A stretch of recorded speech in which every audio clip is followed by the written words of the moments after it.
Formula ఈ race climax కు చేరింది. మాజీ మంత్రి కేటీఆర్, ఐఏఎస్ అరవింద్ కుమార్ పై విచారణకు లైన్ క్లియర్ కావడంతో ఏసీబీ చార్జ్ షీట్ వేయబోతుంది.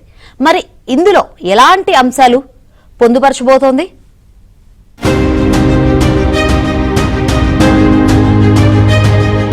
ఫార్ములా ఈ రేసింగ్ కేసులో మాజీ మంత్రి కేటీఆర్ చుట్టూ ఉచ్చుబిగుస్తోంది.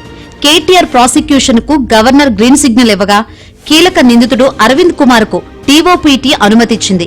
దీంతో వారంలోనే ఏసీబీ అధికారులు కోర్టులో ఛార్జ్షీట్ దాఖలు చేయనున్నారు.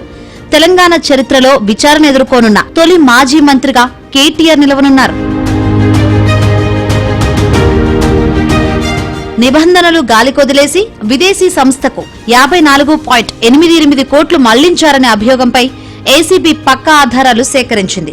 మాజీ మంత్రి KTR, senior IAS Arvind Kumar, HMDA engineer BLN రెడ్డిపై 2024 డిసెంబర్ 19న కేసు నమోదైంది.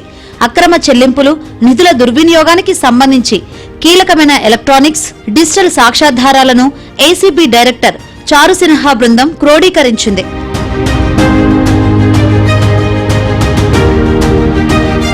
ముందస్తు అనుమతులు లేకుండానే గత బీఆర్ఎస్ ప్రభుత్వం రేసు నిర్వహణకు సిద్ధపడిందని ఏసీబీ తేల్చింది.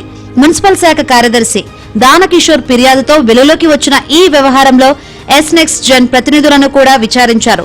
నిధుల మళ్లింపు వెనుక ఉన్న అగ్రిమెంట్లు, హెచ్ఎండిఏ బోర్డు నిర్ణయాలను క్షుణ్ణంగా పరిశీలించిన అధికారులు కేసు విచారణ దాదాపు పూర్తి చేసినట్లు ప్రకటించారు.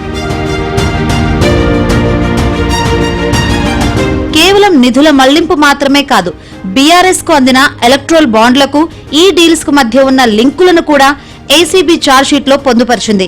న్యాయ నిపుణుల సలహాలతో పగడ్బందీగా అభియోగ పత్రాలు సిద్ధం చేశారు.